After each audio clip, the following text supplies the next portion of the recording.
കേരളത്തിൽ LBS ആപ്ലിക്കേഷനും അതുപോലെ തന്നെ CPAS ആപ്ലിക്കേഷനും സ്റ്റാർട്ട് ചെയ്തിട്ടുണ്ട്. രണ്ടും നഴ്സിംഗ് ആൻഡ് പാരാമെഡിക്കൽ കോഴ്സസിലോട്ട് കേരളത്തിൽ വരുന്ന government and private nursing and paramedical കോഴ്സുകളിലോട്ടുള്ള ആപ്ലിക്കേഷനാണ്.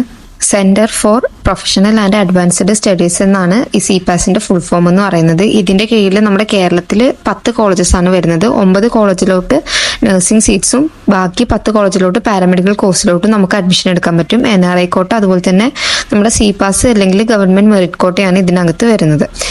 SC, ST, OEC വിഭാഗക്കാർക്ക് അതുപോലെ തന്നെ ഫിഷർമാൻ കാറ്റഗറിയിൽ വരുന്നവർക്കും സ്പെഷ്യൽ റിസർവേഷൻ കാറ്റഗറിയും അതുപോലെ തന്നെ ഫീസ് കൺസർവേഷനും വരുന്നുണ്ട്. അപ്പോൾ അപ്ലൈ ചെയ്യുന്ന സമയത്ത് നമുക്ക് എന്തൊക്കെ ഡോക്യുമെന്റുകൾ വേണം എന്നുള്ള കാര്യമാണ് ഇവിടെ ഇപ്പോൾ മെയിനായിട്ട് പറയുന്നത്. അപ്പോൾ നമ്മൾ അപ്ലൈ ചെയ്യുന്ന സമയത്ത് നമുക്ക് വെബ്സൈറ്റ് കയറിയിട്ട് നമുക്ക് വേണമെങ്കിൽ ഡയറക്റ്റ് അപ്ലൈ ചെയ്യാം, അല്ലെങ്കിൽ നമ്മുടെ അക്ഷയ സെന്റേഴ്സ് വഴി വേണമെങ്കിൽ ചെയ്യാം.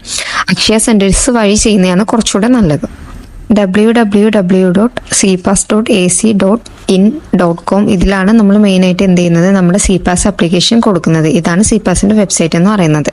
അപ്പോൾ നമ്മൾ അപ്ലൈ ചെയ്യേണ്ട സമയത്ത് നമുക്ക് ആദ്യം വേണ്ടതെന്ന് പറയുമ്പോൾ ഒരു വാലിഡ് ആയിട്ടുള്ള അല്ലെങ്കിൽ ഇപ്പോഴും നമ്മൾ ഉപയോഗിച്ചുകൊണ്ടിരിക്കുന്ന ഒരു ഫോൺ നമ്പർ, ഒരു ഇമെയിൽ ID, ഈ 2 കാര്യങ്ങളാണ് നമുക്ക് കോമൺ ആയിട്ട് വേണ്ടത്. കാരണം നമ്മൾ CPASന് അപ്ലൈ ചെയ്ത് കഴിഞ്ഞിട്ടുണ്ടെങ്കിൽ അതിനുശേഷം എല്ലാ അപ്ഡേഷൻസ് കാര്യങ്ങളൊക്കെ ഒക്കെ വരുന്നത് ഡയറക്റ്റ് നമ്മുടെ ഇമെയിലോട്ടാവും. നമ്മളെ വെബ്സൈറ്റിൽ ഈ അപ്ഡേഷൻസ് കാര്യങ്ങളൊന്നും കാണിക്കത്തില്ല. അപ്പോൾ അതുകൊണ്ടാണ് വാലിഡ് ആയിട്ടുള്ള ഇമെയിൽ IDയും ഫോൺ നമ്പറും കൊടുക്കണം എന്ന് പറയുന്നത്. അതുപോലെ തന്നെ അലോട്ട്മെന്റ് പ്രോസസ്സ് സ്റ്റാർട്ട് ചെയ്താലും നമുക്ക് അലോട്ട്മെന്റ് കിട്ടിയിട്ടുണ്ടോ എന്നുള്ള കാര്യങ്ങളൊക്കെ ഇമെയിൽ ID വഴി തന്നെയാണ് നമുക്ക് വിവരങ്ങൾ അല്ലെങ്കിൽ ഡീറ്റെയിൽസ് കിട്ടുന്നത്. അപ്പോൾ CPASന്റെ വെബ്സൈറ്റിൽ കയറിയിട്ട് നമ്മുടെ വാലിഡ് ആയിട്ടുള്ള ഫോൺ നമ്പർ, ഇമെയിൽ ID അതുപോലെ തന്നെ ഡേറ്റ് ഓഫ് ബർത്ത്, ഈ 3 കാര്യങ്ങൾ വെച്ചിട്ട് വേണം നമ്മൾ രജിസ്റ്റർ ചെയ്താൻ. അപ്പോൾ രജിസ്റ്റർ ചെയ്തതിന് ശേഷം പിന്നെ നമ്മൾ എന്ത് ചെയ്യണം, നമ്മുടെ പേഴ്സണൽ ഡീറ്റെയിൽസ് കൊടുക്കണം. നമ്മുടെ പേഴ്സണൽ ഡീറ്റെയിൽസ് എന്ന് പറയുമ്പോൾ നമ്മുടെ ബാക്കി കാര്യങ്ങൾ, അഡ്രസ്സ്, അങ്ങനത്തെ ഡീറ്റെയിൽസ് കാര്യങ്ങൾ കൊടുത്തതിന് ശേഷം പിന്നെ നമ്മുടെ കമ്മ്യൂണിക്കേഷൻ ഡീറ്റെയിൽസ് കൊടുക്കണം. നമ്മുടെ ഫോൺ നമ്പർ, ഇമെയിൽ കൊടുക്കണം. ഇതിലോട്ടാണ് ഡയറക്റ്റ് എന്ത് വരുന്നത്, നമ്മുടെ അലോട്ട്മെന്റ് കാര്യങ്ങളൊക്കെ വരുന്നത്.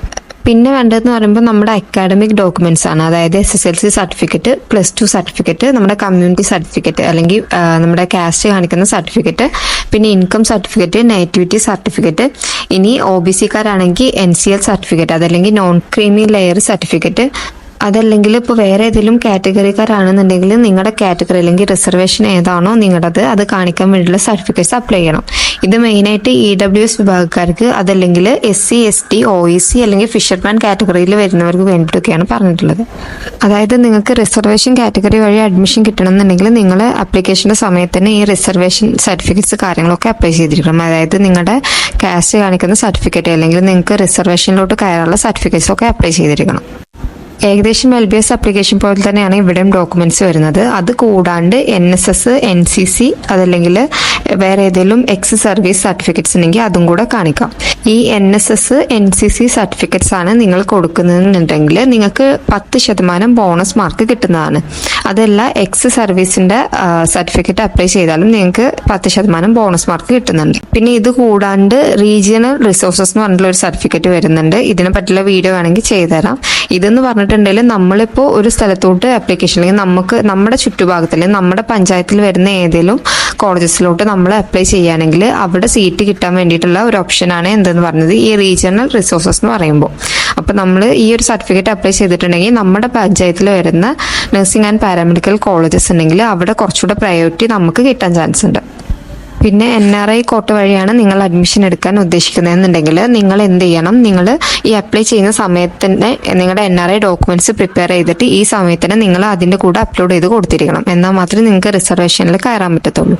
അപ്പോൾ ഇത്രയും ഡോക്യുമെന്റ്സ് ആണ് നമ്മൾ CPAS ആപ്ലിക്കേഷൻ ആവശ്യമായിട്ടുള്ളത്. CPASനെ പറ്റിയിട്ടുള്ള മുഴുവൻ ഡീറ്റെയിൽസ് ആയിട്ട് വേറൊരു വീഡിയോ ഇട്ടിട്ടുണ്ട്, കോളേജസിന്റെയും അതുപോലെ തന്നെ ഫീസ് സ്ട്രക്ചറൊക്കെ ഇൻക്ലൂഡ് ചെയ്തിട്ട്. അപ്പോൾ നിങ്ങൾക്ക് ആർക്കെങ്കിലും ബാക്കി ഡീറ്റെയിൽസ് അറിയണമെന്നുണ്ടെങ്കിൽ ആ വീഡിയോ ഞാൻ ഡിസ്ക്രിപ്ഷൻ ബോക്സിൽ കൊടുക്കാം, അവിടെ ഒന്ന് ജസ്റ്റ് ചെക്ക് ചെയ്താൽ.